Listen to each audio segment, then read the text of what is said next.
Halte 47, la seigneurie et la servitude. Le Très-Haut a dit « Je n'ai créé les djinns et les hommes que pour qu'ils m'adorent ». Sourate 51, verset 56. Si les serviteurs se voient imposer des obligations pénibles, sont astreints à des devoirs et à des interdictions, et que des limites leur sont imposées, c'est parce qu'il y a une raison.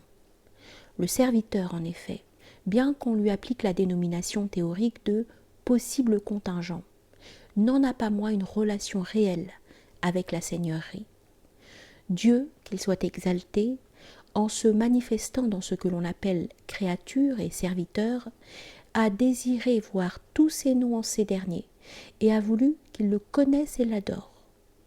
S'il les avait laissés libres, sans leur ordonner et leur interdire quoi que ce soit, sans leur imposer de limites, tous ces noms n'auraient pu se manifester en eux.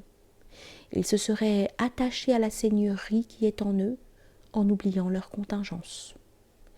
Dieu, qu'il soit exalté, ne leur a donné deux yeux, l'un extérieur, l'autre intérieur, que pour constater par ce dernier leur relation avec leur état intérieur, et par le premier, leur relation avec leurs conditions contingentes extérieures.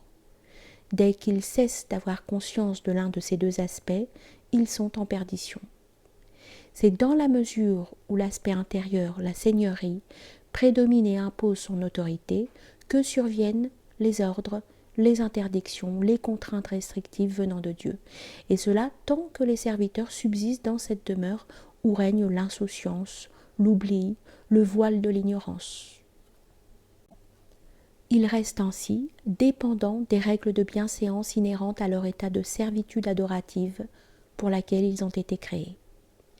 Ils n'ont pas à s'impliquer dans la seigneurie qu'ils recèlent en eux dès lors que Dieu, qu'il soit exalté, veut d'eux qu'ils expriment leur aspect de servitude et leur altérité en cette demeure. Lorsqu'ils seront transformés et transportés dans la nouvelle demeure où Dieu, qu'il soit exalté, voudra qu'ils expriment leur aspect seigneurial, la restriction sera levée, la charge tombera, et il leur fera dire à une chose « sois » et elle sera. Sa satisfaction leur sera acquise, ils seront protégés contre sa colère, et quoi de plus doux et magnifique que le plaisir d'être en sécurité. À tout cela, il y a d'autres raisons. Mais il ne convient pas que certaines soient consignées dans les pages d'un livre.